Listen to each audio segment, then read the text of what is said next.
So did you guys see that debate? Did you guys see that? Did you guys see that debate? I didn't think that I could get more pessimistic about the current state of the online political discourse than I was. I was wrong. So like you, if you clicked on this video, you probably also watched the Klein versus Hasan Piker debate. All 5 hours of it. And what scared me most wasn't who said what or who technically won. What scared me most about the debate was what it revealed about where we are now. As a culture, as a society, and as a people who claim to care about politics, truth, and justice. Because this wasn't a debate. It was a performance, a blood sport, a game of humiliation, if you will. I will. And it played directly into the hands of a growing reactionary group, an audience that thrives in anti-intellectualism, ego, and Western superiority. I went into this debate wanting to see a dialect, a real structured collision of ideas, a thesis and antithesis, creating some sort of synthesis. I guess I'm fucking naive for that. Because what we got was vengeance.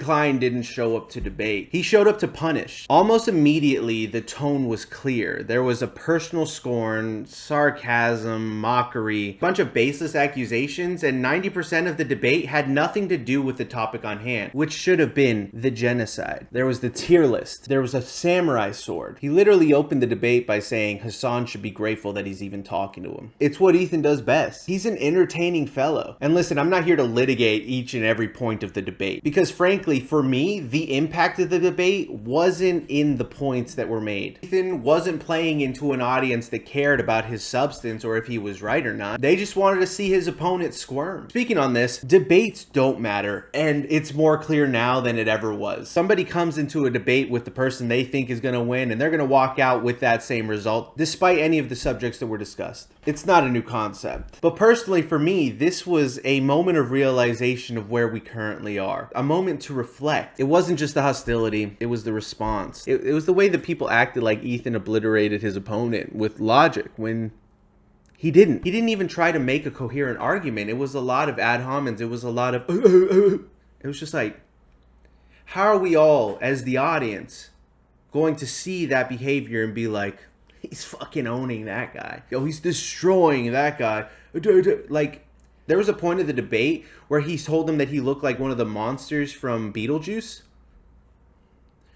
When was the last time you saw a kick-ass debate between two intellectuals where that was being discussed? I don't know. How do people not see that as some sort of weight to this discussion? Important talks of discussion are now being turned into a WWE wrestling match. There's a hero and there's a heel. People want to feel smarter, and loud, confident talk will make them feel that way. This worry that I have is highlighted by a little streamer named Asmongold. When I first started watching Twitch back in 2017, my first person that I gave a subscription to was Asmongold. I loved the World of Warcraft. Couldn't get me away from it. But just in the ways that he would confidently recall a certain belt piece from a certain tier list, from a certain patch in Mist of Pandaria, with all the confidence in the world, despite him often being wrong at times. That's the same confidence he goes into, but now it's important geopolitical topics that are worth some sort of knowledge about. He gives confident political takes to tens of thousands of impressionable people with the same confidence that he used to give about loot drops from Mist of Pandaria. And now it's about the culture of Palestinians and their right for existence in the world. But he's really shielded by the fact that he calls himself not a conservative and an apolitical guy. He's just rational, man. He's the everyday fella. He's the guy who walks into a room confidently, speaking intelligently and calmly. And if you're a young, impressionable man, it'd be really easy to fall into what he's saying. And people are believing it. The truth is, Asmongold is now the most popular right-wing political commentator. No matter how he puts it, he's right-wing. These people are not your allies. They are not the same as us. They come from an inferior culture. Yikes! The reason I bring up Asmongold is because the day after the debate, I decided to spend an hour in his live. I was hoping for some sort of analysis. I really want to see where these guys are coming from, because I believe that if we don't challenge our thoughts with what is on the opposite, then we're just sticking in our echo chamber. I was really hoping that he would break it down and I would be able to be skewed. I was. But instead I got clips of him just saying that anybody who was defending Hasan or thought that he was on the right side of the arguments was just a lonely 40-year-old woman. All the people that are supporting Hasan on stream, or sorry, on Twitter, are a bunch of mentally ill middle-aged women. This absence of thought, this overgeneralization is harmful. It wasn't an analysis, it was a dismissal. There was contempt in what he was saying. Propaganda dressed as a shrug, and it works. And when he's wrong, he just shrugs it off and goes, oh, true. There's no true correction or accountability. When people were calling him out about his take on Palestine, he goes, I was wrong. I was wrong. I feel like he says this as justification because everything else that he spews goes against that, oh, I was wrong about that. And guys like Asmongold, I'm all too familiar with. I know how easy it is to fall into this right-wing pipeline. At 19, I had a desk job where I just basically took calls and emails all day. And I would spend the majority of my time on YouTube looking up videos called Conservatives Owning Libs. Facts don't care about your feelings. Facts don't care about your feelings. Charlie Kirk, Ben Shapiro, PragerU. I thought I was getting educated, but I realized that I was just being programmed. I was so deep that I even attended Trump's inauguration in 2017.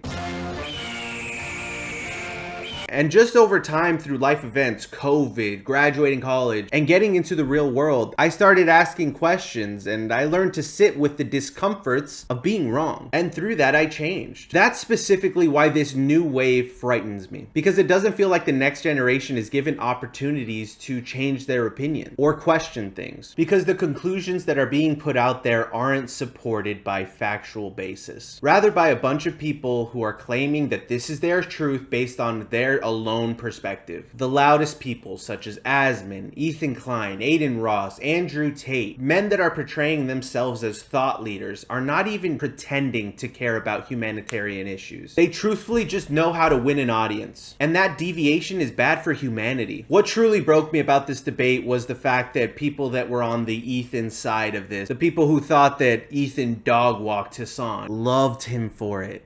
They thought it was an overwhelming W. No critique, no curiosity, just dopamine from watching this guy smugly dunk on a guy that they already didn't like. And when I saw Asmon join in, someone who knows the drop rate of the cloak from Siege of Orgrimmar, but he doesn't care to look up the Oslo Accords, I realized that nuance is dead. Nuance and critical thinking kill right-wing ideologies. Because you're so boring, bro. And listen, I don't idolize Hasan. You're probably assuming that I'm a fanboy that blindly is defending him. But I do think he at least came with the intent to talk about the issues at hand. Ethan didn't, and that should matter. Instead, he fed into what I believe is the core issue, which is overconfident tribalism. Without factual basis, because the crowd believes that factual basis or science or anything like that is wrong. A lot of people are saying that we need a leftist Joe Rogan. I don't think that will ever be possible, because the right wins on tribalism. And most importantly, dominance and hypermasculinity. People on the left side of the political spectrum don't really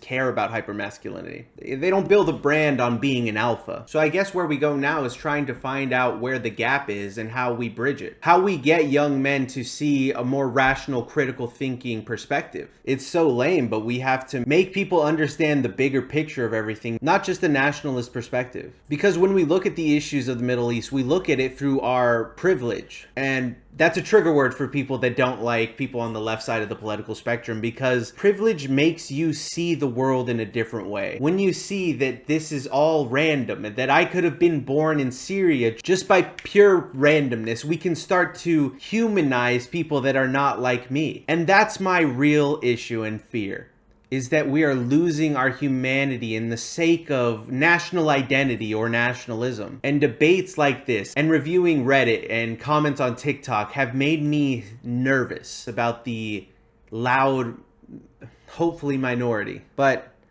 Asmongold said in his stream the other day, we are overwhelmingly in the majority. The worst part is these people vote. I know that. That's why I do what I do. Because we outvote these people massively. How do we change that, though? Do people want that to change? I don't know.